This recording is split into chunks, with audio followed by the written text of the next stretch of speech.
Баршаңызға қайырлы күн. Сіздермен Гүлсая. Менің каналыма қош келдіңіздер. Бүгін сіздерге бауырдан котлет жасап көрсететін боламын. Өте керемет дәмді болып шығады. Өте қарапайым әдісі қолжетімді заттардан жасалады. Видеоны соңына дейін қараңыздар. Менің каналыма тіркелуді ұмытпаңыздар. Ортасы осындай жұмсақ болып шығады. Міндетті түрде жасап көріңіздер.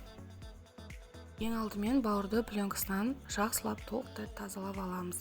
Барлығын қажетті мөлшерде описание қалдыратын боламын. Тазалап алған соң оны үлкен бөліктерге бөліп шығамыз. Барлығын массировкадан өткіземіз. Овощтарды өзіңіз қалауынша қоссаңыз болады. Мен сәбіз, картоп, пияз және чеснок қостым. Чеснокты міндетті түрде қосыңыздар, дәмі өте ерекше болады. Осылай бөліктерге, үлкен бөліктерге бөліп аламыз. Бұларды да массировкадан өткізетін боламыз.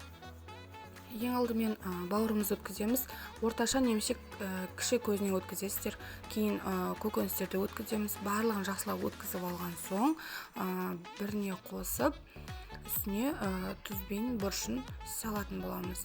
Және 2 жұмыртқа саламыз. Бір жұмыртқада негізі жетеді, бірақ екеуін салсаңыздар жақсы болады. Және сүтті құямыз. Сүтіміз салқын болуы қажет, яғни жылы немесе комнатный температура болмауы қажет. Жақсылап араластырамыз. Егер қою болса, үстіне кішкене сүт құйсаңыздар болады. Енді табамызға сұйық майды құйып, қыздырамыз, орташа отта пісіреміз. Астын қатты қоймаңыздар, бір ас қасық көлемінде саламыз. Яғни формасын келтіріп салыңыздар, сол кезде әдемі дөңгеленіп шығатын болады.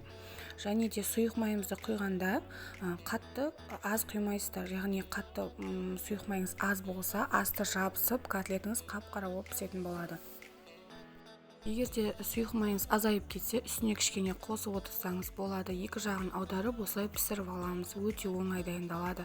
Кейіннен осылай майын сорғу үшін құрғақ салфеткеге салып қойсаңыздар болады. Мінекей котлеттеріміз дайын. Түрі де, дәмі де өте керемет болып шығады. Сондай аппетитный. Міндетті түрде жасап көріңіздер. Өте оңай. Осындай әдемі түсте шығатын болады. Сіздермен бірге Гүлсая. Мені видеоны соңына дейін қарағаныңыз үшін көп рахмет. Келесі кездескенше ас болсын.